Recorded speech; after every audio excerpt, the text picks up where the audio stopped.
Good evening. This is Ron Zoe, and the program is Aware on the Air, brought to you by the local anti-war, anti-racism effort of Champaign-Urbana. We have no affiliation with any national or international group. We're a local group with no membership list, no officers, no rules, no cards to carry around, no dues. We just meet when we can and talk about our thoughts concerning the situation in war and racism, and so we'll bring you some of that tonight. I wanted to mention a couple of things. I'll go through my little list of possible topics, and then we'll get back to our special guests tonight. Headline today, 150 dead as U.S. drones hit Al-Shabaab facility in Somalia. So here's the map of Africa. And Mogadishu is right here in Somalia near the Horn of Africa. And the supposed Al-Shabaab training camp is about 150 miles north right here. So we have a special guest tonight from Uganda, which is right over here, a landlocked country in Central Africa. But we'll get back to him in just a minute. So let's start with our other international guest, Michael Bay, and he's from Germany. And what have you been thinking about, Michael? I've been thinking about the European refugee crisis. Yesterday there's been a conference between all European nations as well as Turkey, and Turkey has proposed a deal in which all illegally emigrated refugees to Greece will be taken back to Turkey under the conditions that Turkish citizens don't need any visa to enter the European Union and further dependencies. The deal is currently being negotiated by European member states. Germany and the Netherlands approve or have support an agreement, while other nations such as France is strictly against providing Turkish citizens with these visa allowances. Is Turkey using this as a kind of leverage to get into the European Union? That's right. That's right.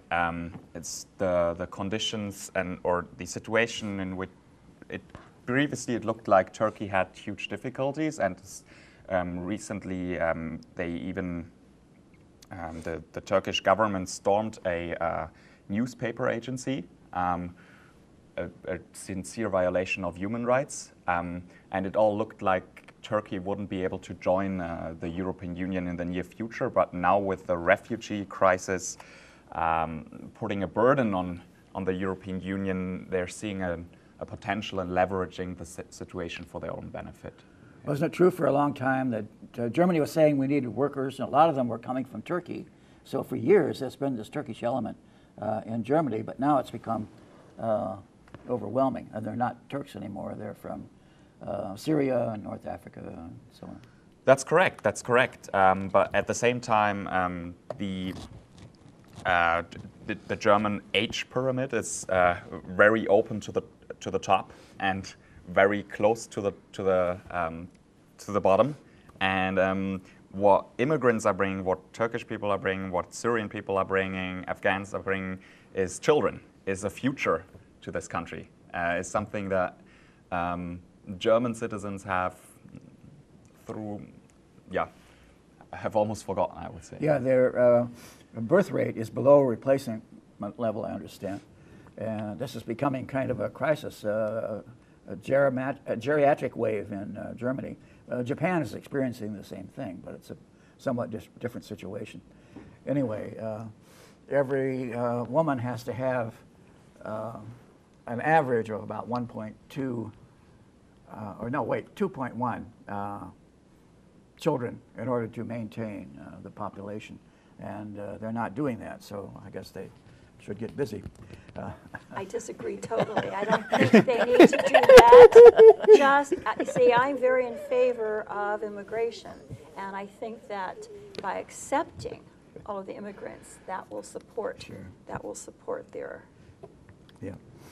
Okay, let's go to pension our regular here, Karen Aram, and she will introduce our special guest from Uganda tonight. Karen? Okay, well, I'll pass up then on Asia and introduce Vukoni. Vukoni is from Uganda. He's studying here at the university, PhD level, and I know he worked briefly, or maybe it wasn't briefly, but I know he worked as a journalist at one point.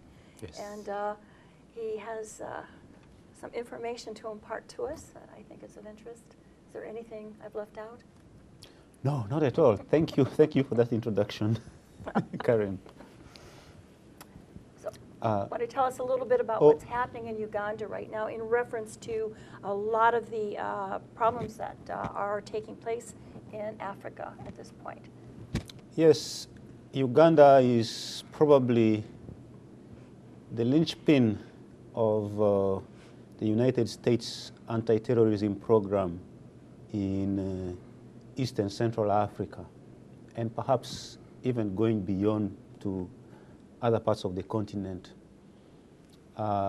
So the U.S. has a very tightly knit relationship with the current regime in power in Uganda, the regime which has been led by President Yoweri Museveni for the last 30 years. Unfortunately, that relationship between the U.S. and Uganda has been bad for the citizens of Uganda, and it has been bad for democracy and human rights in Uganda. Just one example of what Uganda is doing for the United States. You all may remember how the U.S. for the first time intervened militarily by openly sending troops to Africa, in Somalia in 1990, and it proved disastrous. So the U.S. has over time figured out ways to carry out operations in Africa without endangering the lives of U.S. military men and women, because that becomes politically untenable within the United States. And so the Ugandan regime has gladly volunteered its troops in return for all sorts of favors from the U.S., including military aid, diplomatic cover, so that however outrageously Uganda behaves in our East and Central African neighborhood, somehow it squeaks out of the diplomatic problems that could occur for it. For example,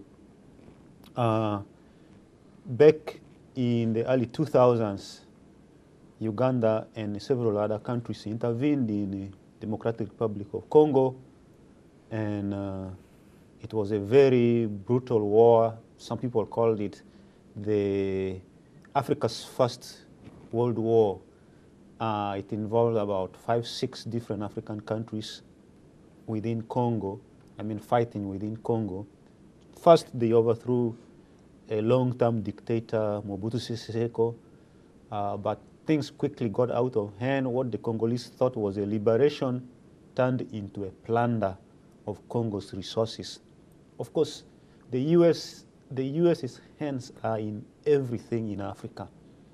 And even behind the scenes, or back and front, the US was always involved with the invasion of the Congo.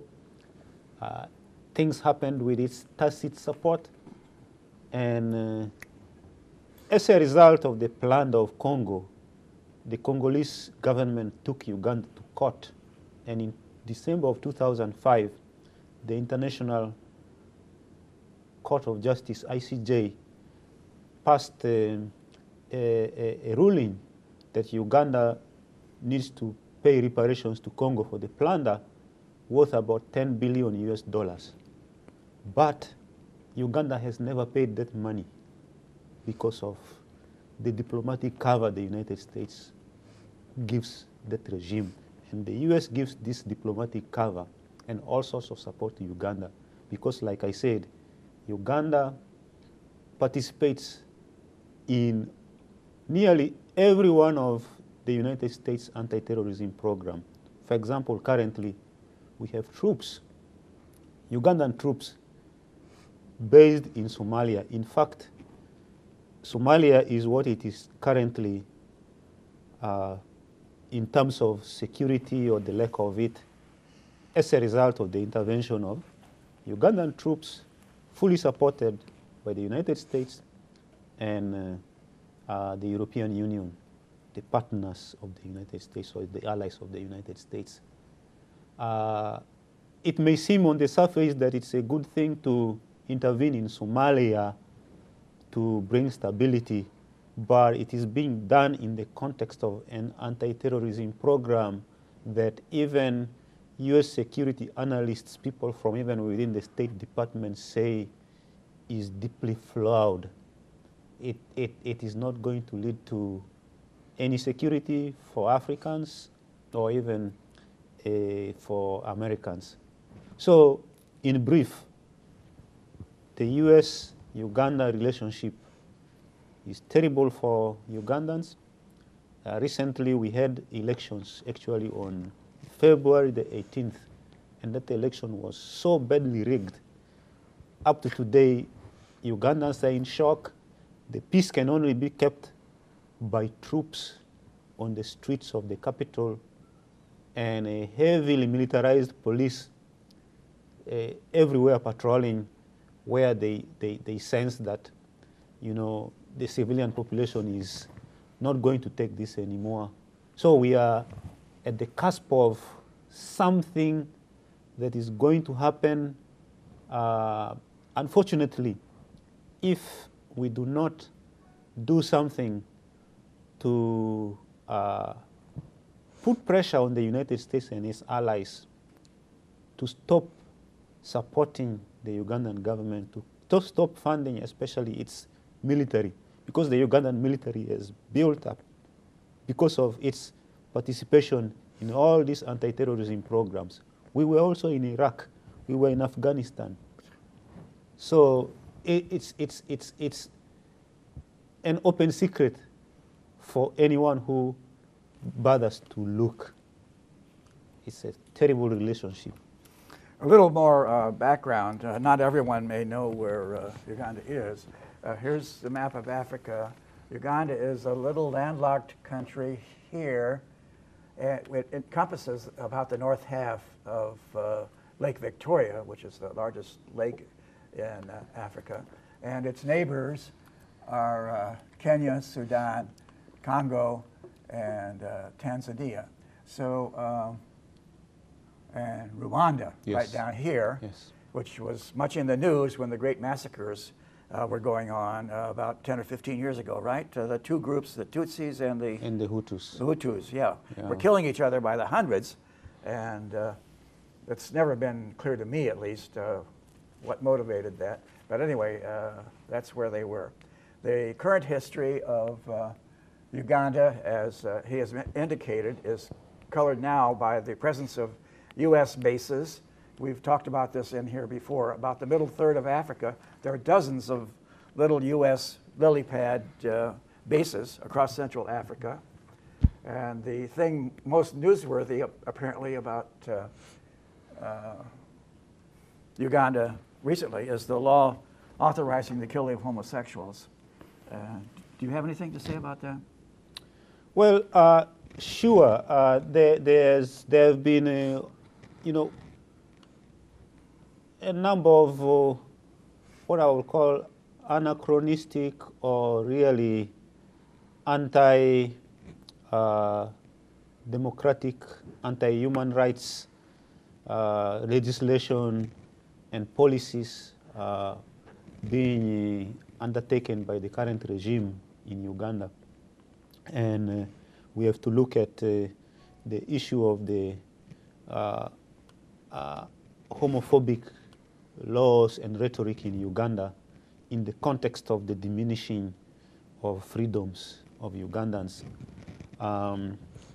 Uganda, for good or bad, is a country deeply influenced by what I would call Victorian Christian values.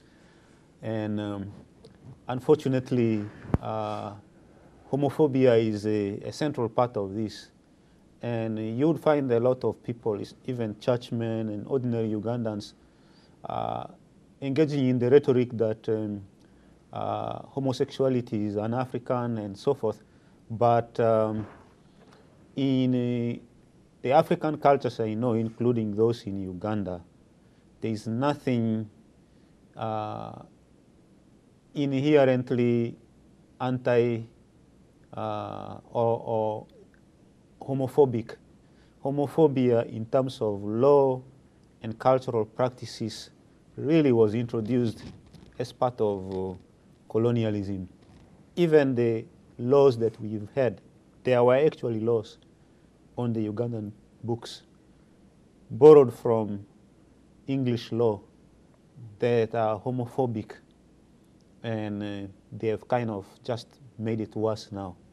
So that's the little explanation I can give about it. Yeah, what I've read is that before the influence of the U.S. military there were a lot of missionaries, Protestant missionaries, fundamentalists, evangelicals, and so on. And some of that seems to have entered the Ugandan political culture. Yeah, it is good you mentioned that, because from about the mid-80s up to now, actually we could even go back a little earlier. U.S. missionaries to Africa has been a very interesting phenomenon, to the extent that they are actually transferring the culture wars that have been fought in the United States, and they are now being fought on African soil. Yeah. And the homophobia or homophobic laws are a part of that. Very right-wing policies. Ironically, by groups that are in the U.S. recognized, groups that are recognized as being right-wing and even racist. So going to Africa to save African souls, right, kind of is really interesting. Yeah. So can I ask you to cover some of what I was attempting to cover last week in relation to AFRICOM and our presence there, and what we're doing in some of the other African nations, yes, which is, they're all connected, and the relationship, such as where are weapons coming from that are leaking across the borders, et cetera, et cetera. Could you?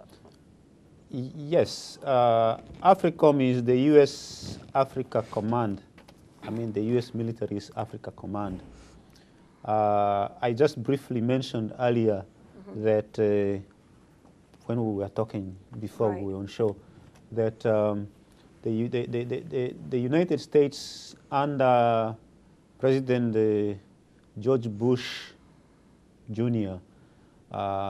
Made a big push of actually stationing the headquarters of AFRICOM on African soil, and it was resisted in ways that shocked both U.S.'s client regimes in Africa and the United States itself.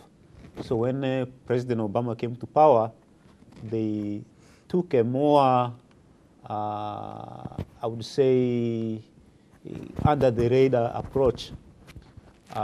While the headquarters of AFRICOM are in Stuttgart, Germany. Yes. The fact is that AFRICOM's operations have really increased exponentially under President Obama, much more than anything Bush could have dreamed of achieving. Of course, the fact that Obama is of African heritage kind of makes him seem harmless to Africans, and it's a point of pride for many neoliberal Africans. They really think that Obama's being the president of the United States is some kind of vicarious achievement of Africans. Right. So, and that kind of relationship has enabled Obama to do so many things in Africa that Bush could not have gotten away with a smile. So, Yeah, well, yeah, yeah. you think there's some sympathetic magic there or something. Yeah. And it's So- not just Africans, a lot of white people. Same thing. Yeah. Yes. So, Yeah, so, liberals. so, under Obama, nearly every African country has been participating at one point or other, in one form or other, in the programs of AFRICOM, including military maneuvers, training programs, weaponry, exportation of arms. And the US does an interesting thing in Africa. They don't necessarily supply US arms to African armies. They might actually source the arms purchase from, let's say, Eastern Europe, or all of those military access, what do they call them? Excess military wear from any place that the US has access to, could be even Iraq. So if, for example, they collected all those weapons from Saddam Hussein's regime, Right. where do they end up? Those AK-47s and other arms that the American military don't actually use themselves. So, with the exception of perhaps Zimbabwe and Eritrea, all African countries are involved with AFRICOM. Even the late Muammar Gaddafi of Libya was to some extent involved with AFRICOM. But of course, see what That got got him. for him. Yeah, yeah. Yeah, this has come to a head apparently in Somalia. What most people may remember is the movie Black Hawk Down and the killing of 20-some American soldiers in Somalia here in Mogadishu. And then the latest headline this morning in the local paper, 150 dead as U.S. drones hit al-Shabaab facility. And it's claimed that there were no civilians among them, which I find highly implausible. Democracy Now! Challenged that this morning. Yeah. Yeah. So this says the Pentagon on Monday provided some details about the Somalia strike, which happened during the early evening. It appeared, according to some, that the training was about to come to an end and the operational phase of a suspected attack was about to start. Military forces from the U.S. and the African Union mission in Somalia, AMISOM, are routinely working in the country, and Davis said they could have been targets of the al-Shabaab's planned attack. So that was speculation. So of course. AMISOM, that African Union mission in Somalia, is really a fig leaf Yeah. for U.S. intervention. Yeah. Right. Because right. the United States underwrites everything they do. They wouldn't do anything without the say-so of the U.S. and U.S. military and financial support. Michael, have you ever been around or heard anything about AFRICOM in Stuttgart? Have you been there? I've not been there. He's not the just Yeah, It's really funny that African Command is based in Germany. But Yeah, because there was such an outcry when George W. Bush tried to get the headquarters stationed in Africa. So they were like, okay, under Obama, it's like, let's do the pragmatic thing. Africans don't really like to have this thing physically there, say Africa Command headquarters. So let's just be pragmatic. We cooperate with anybody who's willing or whose arms we can twist. So as of now, there are so many military bases in Africa which are really either directly manned by Americans or with some American presence, or built with American aid, and they have got access to so many facilities, military, civilian, and Uganda actually is one of those launch pads for even US military operations. They have full access to anywhere that the geopolitics, let's say, requires them to intervene. I didn't know You, that. you mentioned the Victorian Christian Church. Have you heard of Canon Gideon Bya Mugisha? Yes. Who publicly revealed his HIV Yes, yes, infection, yes. and I've heard of him. and who told like that the stories or that people who were infected by HIV often think that only certain groups of people can be infected, like sex traffickers, like and others. What are your thoughts on this? Well, in Uganda, actually, we've really advanced in our understanding of HIV/AIDS and the ways in which we can carry out public health programs that are effective. Unfortunately, as a result of the intervention of the right wing in the United States, those health programs have since been politicized and compromised to the extent that Uganda is now once again facing a new uptick of HIV infection because those abstinence programs, Oh, stuff like that was being pushed.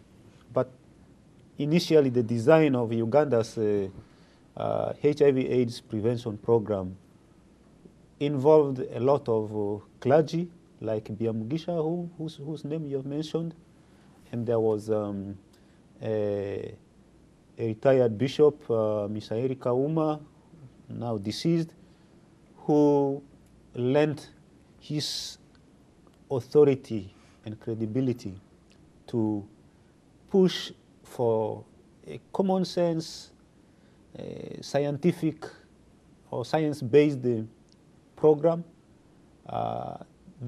that used even condoms. I mean, he was fine with that.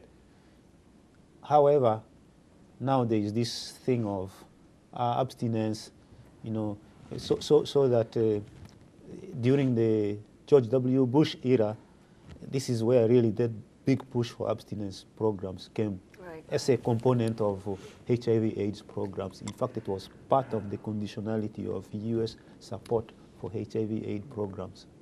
Part of what you will get from right-wing Christians is that HIV is the appropriate punishment by God of sin. And you keep hearing this line again and again whenever there's a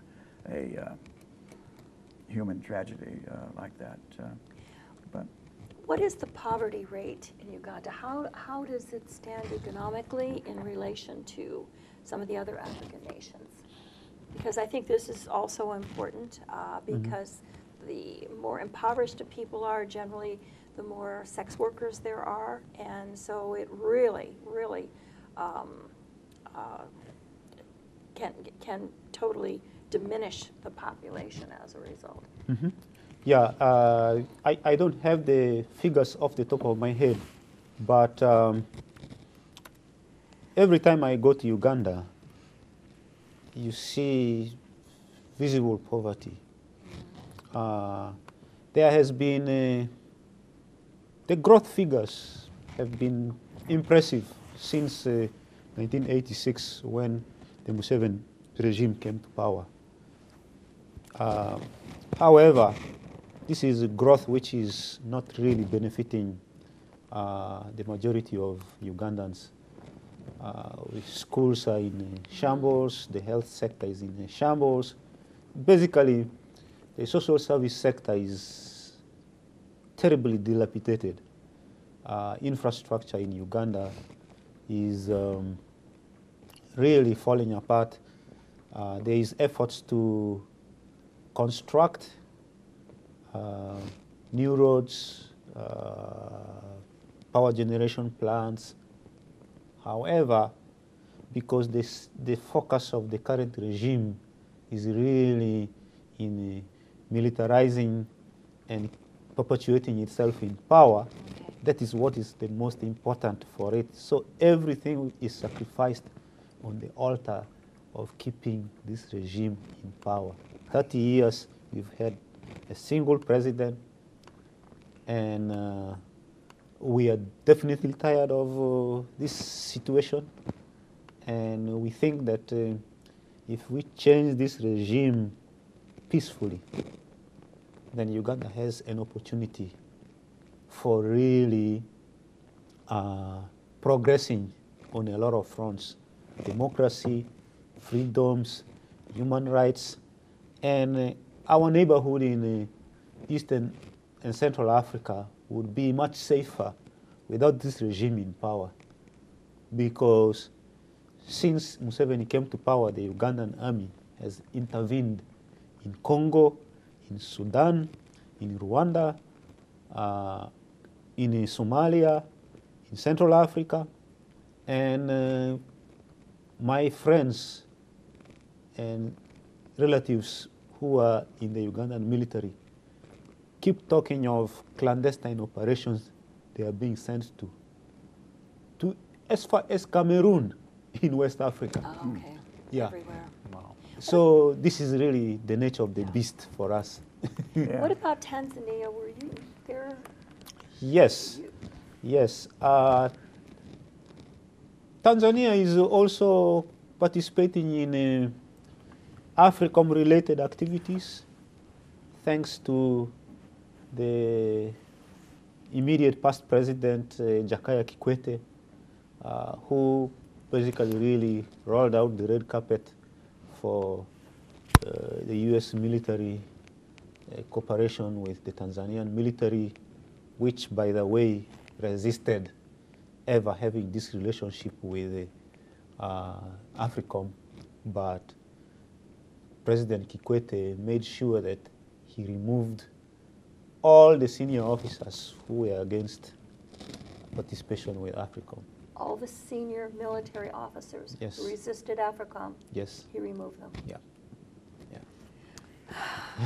You know, I was so impressed with Tanzania back in the 70s, I think it was, or 60s perhaps, when Julius Nyerere implemented a socialist government. Whatever happened to that? That didn't, was that, that wasn't Well, successful evidently? every government in Africa is dancing to the tune of neoliberalism. Oh, okay, And okay. once the late President Nyerere retired in 1985, Uh-huh. that was the signal, not from him, but the neoliberal elements within the country, that their time had come Okay. to steer the country in another direction, and Tanzania has steadily joined the neoliberal bandwagon. As we learned recently, it even happened in South Africa, but the neoliberal turn, we might call it. But okay, here's Tanzania, and which includes the southern half of Lake Victoria, and it has a seacoast over here. So when you want access to the ocean, where does Uganda turn? To Kenya or Uganda uses both Tanzanian and Kenyan ports. Tanzania and Kenya. Yeah. obviously. And some of it depends on the mood of the political regimes of the Oh. day. Oh. What about Nigeria? That's and it's in the news off and on quite a lot, and it's rather frightening. You know, Boko Haram. and- Yeah. Yeah. Again, you know, once we plug ourselves into this US-driven military agenda in Africa, it just leads to a lot of trouble. And Boko Haram also is a manifestation of how things will go wrong when you use a US military lens to look at an African political problem. So Isn't it true similar there's- to ISIS, right? Yeah. Yes. Yeah. So Yes. Yes. Boko Haram eventually has declared that it is allied with, it has paid allegiance to ISIS. But I mean, they were created by the kind of travesties that took place in the Mideast. They were created by the same conditions that created ISIS. I would say that it really arose out of the local Nigerian political and economic problems, because the north of Nigeria is really the economic backwaters of that country. The irony is that most of the military rulers from Nigeria, the military elite, are from the north, even the political elite. But their looting of the government coffers has not really helped their kinsmen and women in northern Nigeria. So there is this contradiction of immense wealth of this elite and so much poverty. And where you don't have the right political ideology, religion is the default for organizing to get out of poverty. And Boko Haram really came out of that reality. All these things of Boko Haram making allegiance to Al-Qaeda or ISIS is a much later development. It was a very local problem that has now been globalized in a sense. Right. Yeah, I've been hearing that for a long time, decades in fact, there's been a lot of fighting going on here in Eastern Congo. And can you avoid some of that spilling over into Uganda? Well, there are no distinct boundaries there. Actually, it sounds like it's the other. Actually, the problems in Congo were largely caused by Uganda. by Uganda and Rwanda. Really? Yeah. So the Yeah. spillover is the other So direction. it's really the other way around. Yeah. I think the Congolese always curse themselves for having us as neighbors. What about Kenya? Kenya and Uganda, except for a brief periods during the Idi Amin regime and now Museveni's time, when we almost went to war with Kenya, generally speaking, our relationship has been okay with Kenya. We've never invaded Kenya, mostly because it's the shortest route to the sea for us. Oh, okay. So it would be like hanging ourselves. Right, okay. Yeah. But what about Kenya and Nigeria, though? There are some issues and problems there, do you? Oh, you mean local problems in Kenya itself? Well, I don't know. That's what Yeah. Actually, Kenya is a part of the Eastern Africa geopolitical region, and it's also having troops in Somalia, by the way. Okay. Yeah, it's a long story, but against the advice of very many people, the Kenyan government decided to send troops to Somalia.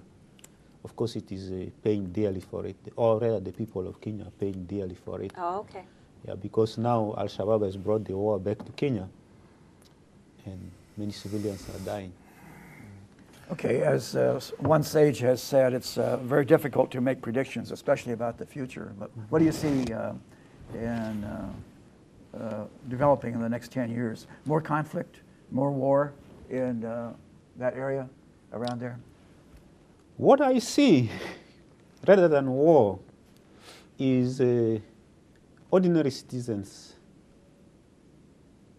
realizing that they have the power to change these regimes that are feeding off the future of our people. We see the wars, but the wars are symptoms of misrule. If we can get the politics right, and if we can persuade our friends, or we make friends from among the American people and from among the Germans. For example, the AFRICOM issue. Any campaign against AFRICOM must actively involve civil society, especially anti-war groups like AWARE, in pushing the US to disengage. This militarization of US's relationship with Africa has to end. And we can do that with the help of like-minded people in the United States, in Germany, and in other countries in the European Union. Because every regime in power in Africa today, with the exception of maybe a couple or so, are there partly because the United States wants them to be there. From a more like person perspective, like a person, an Ugandan, living in a rural village in a low-income community with barely clean drinking water available, with barely sanitation conditions available. What are the possibilities that such a person would have to step up or to It will take a lot of work. As I speak, or as we speak, Ugandans are figuring out, for example, in our specific situation, post-elections, what do we do next? How do we get out of this problem in which we are? A regime that came to power after a 5-year guerrilla war that was launched because elections were rigged. This regime is now rigging elections in ways that make the regime that allegedly rigged the elections in 1980 look like Boy Scouts. Mm. Yeah. So it will happen. People will organize, but it takes time. It's going to be a long slog. People are going to have to put their bodies on the firing line, Right. literally. Yes. Because Yeah, the that's- Ugandan army, even the politicians are telling, if you come out on the streets to protest, we will kill you. This is the blood-curdling language they use in Uganda. Of course, the same diplomats, when they come out here, they smile nicely, they talk like civilized people, but when they are talking to us, we are not citizens, we are their subjects. There are a lot of development aid projects.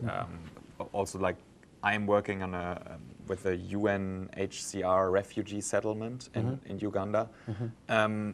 There's a lot of the problem that often arises is the gaining a mutual understanding in not imposing any solutions, but helping people find a solution. Or do you have any thoughts on how this mutual understanding can be gained, or what development aid agencies are often doing wrong, or? I think the development aid model needs to be subverted or inverted, whatever you choose. Aid programs are not accountable to the people who they serve. Right. Every year, they issue annual reports, very glossy ones. Those are never shared with the aid recipients. They are shared with the donors and funders, or these days they call themselves development partners. Well, can I mention a couple Yes. here that, according to this article by Eric Dreitzer, is that we exert, the World Bank, the IMF, and the African Development Bank exerts political influence throughout Africa using such aid organizations such as USAID and NGOs like the NED or the National Endowment for Democracy, Freedom House, and others. Now, I don't think yours is mentioned in there anywhere. It's different. But these, of course, we know who they represent. So there are aid organizations, and then there are aid organizations. And you're saying that they need to be inverted. Yeah, which means that unless they become accountable to the people who they are serving, rather than just this relationship is like a relationship between a beggar and the kind person passing on the street. So there is nothing you can really do to plan. One day, out of generosity, the beggar might get $300. Another day, nothing. So aid, as it is currently conceived and practiced, is not really helping our people. In fact, I remember in my more radical days, I used to propose that we must end development aid to Africa, for Africa to develop. Okay. I think Russia, Okay. didn't Russia kick out a lot of their aid organizations, or what they call the NGOs, because they saw some of the subversion that... I am not very familiar with the Russian situation, but I think the challenge is really that lack of accountability. Okay, Yeah, good to know. What possibility do you see in the simple person, like with an entrepreneurial spirit, to build something on his own? Like, do you know any example? Or Oh, you mean on the ground in Uganda, for example? Oh, this is happening everywhere. In fact, one of the encouraging things I see on the ground in Uganda is that despite the abject poverty, there is now a lot of desire for people to do things for themselves. I think this conditioning that Africa's development will come from being subservient to the West has really been proven wrong in more than several hundred years. So we have to think something new. In fact, there are groups organizing on the ground entrepreneurial programs, even, for example, one of the phenomenal growths in Eastern Africa now is what we call SACCOs, which are savings, cooperative savings. Okay. So cooperatives are becoming sexy again in Africa. And I think in a way where they are more independent of government, because the cooperative model that has existed in much of Africa was directly imposed by the British and the French or whichever neo-colonial power, and it was really not, it was meant to control the activities of the cooperators. Yeah. So it was really basically subservient to the state's interests. It's important building up local institutions, but that's not the same as the microfinance or many loan programs in Asia, for example. Like what social protection is, microfinancing, education, child welfare. I am kind of quite skeptical about microfinance programs, especially the way in which they are now being promoted, because the big banks, financial institutions have seen a buck to make off the backs of poor people. Yeah, if they succeed, they start making money, then the big banks take them over. Yeah, in fact, the loan structures of many microfinance programs are self-defeating for the poor people, because you never really get out of poverty. Just like with the relationship between mainstream banks and debtors, you get into a situation where you are just always struggling to pay back the loan. Yeah. And I know this because my mother at one point got a loan as part of a rural farmers project. And it was awful. It really destroyed a lot of farmers. Yeah. Well, I know I have to say something on behalf of microfinance because I have worked with some of the leaders involved in social protection, and that is that in Thailand, people were borrowing money. Usually it was women, but just to have little micro businesses, cook stoves and serving lunch, and they would borrow money from money lenders who would charge such high interest that usually ended up with them selling their children into slavery of some form or another, where the microfinance loans help them get out of that form of debt. So, but I can see where, as you said, once they become profitable, then the banks take over. But I think there was a step in the process, perhaps, where it was I useful. think we have to look at if microfinance is to help in liberating the poor. Right, It has to happen within a certain structure, within their own structure. and local it has to be part of the larger process of changing things.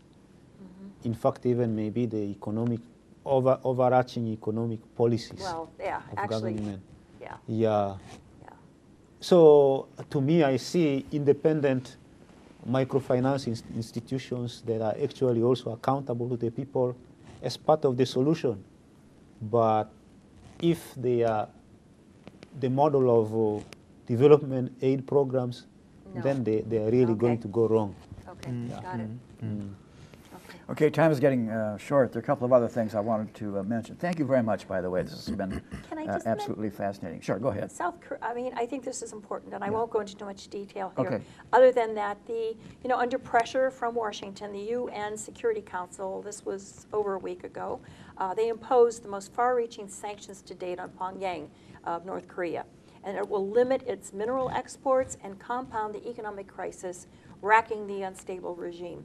So what's happening now is that the annual war games that the U.S. has with South Korea are being they're becoming extremely provocative. They're mobilizing even more substantial resources of the South Korean military as well as U.S. forces. We're talking about 300,000 South Korean troops and 17,000 U.S. personnel. And they actually are talking about their joint exercises now. The plan includes preemptive strikes on North Korea's nuclear and missile sites and decapitation raids by special forces units to assassinate North Korean figures, including leader Kim Jong-un.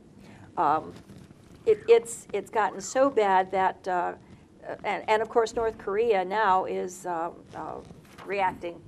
I won't tell you what they said, but we can talk about that another time. Sure. But it's a very serious situation, and I felt I had to get that news out there in case we hear of any nuclear missiles going off within the next week.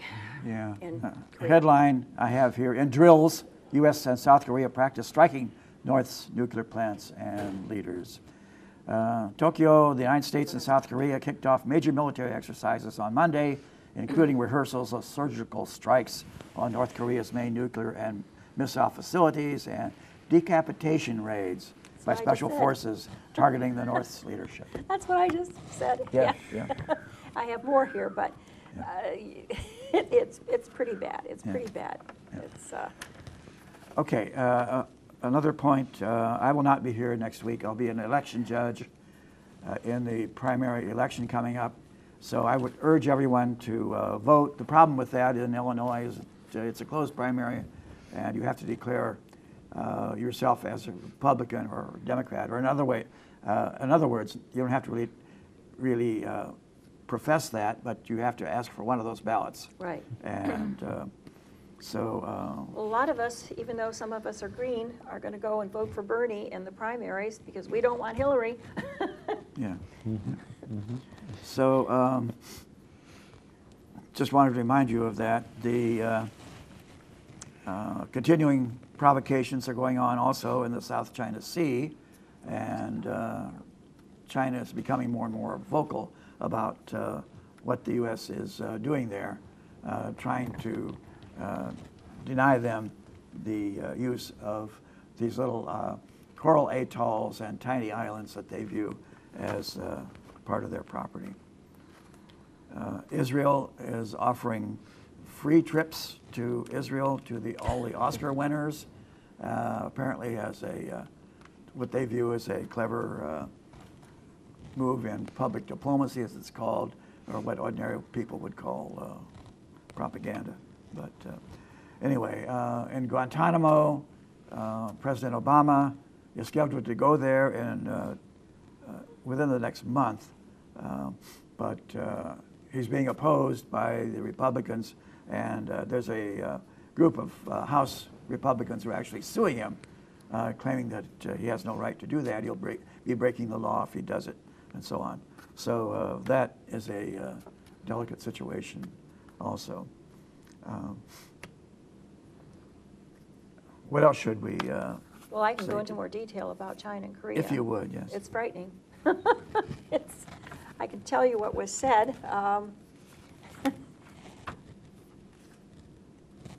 You were referring to the carrier John Stennis, okay, that fresh from a provocative intervention last week in the South China Sea, which you just touched on. It was directed against China, but it's now also due to participate along with its strike group of accompanying warships in the Korean joint exercises. And what they have now, the Pentagon is well aware that war on the Korean Peninsula could rapidly draw in other powers, including China and Russia. A Brookings Institute report published in January about the changing role of the U.S.-South Korean military alliance warned that past strategies based on a war confined to the Korean Peninsula could be inadequate or obsolete. It cited the remarks of U.S. Joint Chiefs of Staff Chairman General Joseph Dunford in December that any conflict with North Korea would inevitably be trans-regional, multi-domain, and multifunctional. So let's translate this from military speak, and what Dunford's comments signify is that the Pentagon is preparing to fight a trans-regional or a world war in every domain, land, sea, air, space, and cyberspace, and using every available asset, including nuclear weapons. And I won't tell you what North Korea is reacting as rather unstably as we could expect them to react. Okay, time is short. Another headline, foreign diplomats voicing alarm to U.S. officials about Trump. Oh, let's not talk about Trump, please. Really? Japan is to suspend work at controversial U.S. base on Okinawa. The local resistance to that base and where they want to move it is becoming enormous, and it was a major point of tension between Japan and the U.S. So we have to wind down, but let me remind you, we will be back, I think, in one form or another next week. Maybe Carl will be back. If not, maybe Karen will lead things off. You were going to talk about Eastern Europe and the provocations. Yeah, but there's not time. Yeah. So there's a lot going on, and here's my daily reminder that these wars, the killing, shooting, burning, bombing goes on every day, just as we speak, and we're doing what we can here to decrease that or to end it. So this is Ron Zook signing off here for Aware on the Air. Michael, Karen, and Vuconi. Vuconi, yes, great. And I hope you'll join us again. Yeah. Yes, it's a pleasure, and I will do that again. Yeah, we're here every week. So this has been very interesting and provocative, and I thank all of you. And we're signing off then for tonight. As they used to say, good night and good luck from Aware.